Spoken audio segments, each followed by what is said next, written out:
เบิ่งมันได้มาแล้วอดใจบ่ได้เลยพี่น้องว่าสิลงว่าสิบ่ลงมายืนคักปานนี้ซ้ำเพิ่นกำลังเป็นผงเงิบกำลังเป็นน้ำแข็ง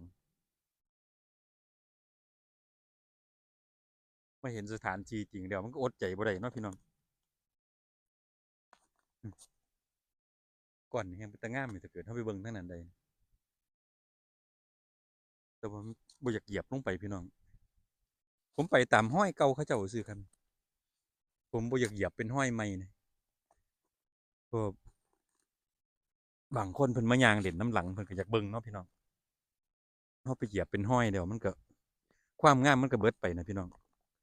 ความงามมันก็บ่ปานใดมันบ่เป็นธรรมชาตินะพี่น้องถ้าเกิดเฮาไปเหยียบ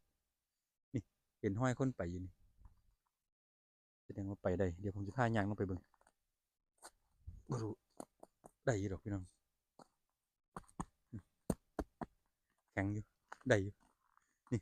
ห้อยคนย่างอยู่พี่น้อง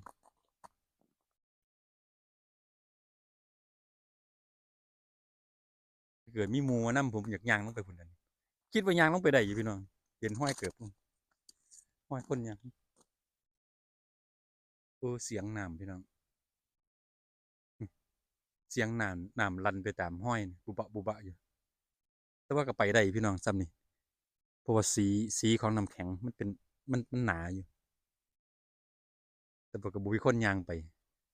มาผู้เดียวบ่กล้าย่างพี่น้องถ้าเกิดมาหลายคนจะย่างลงปั๊บ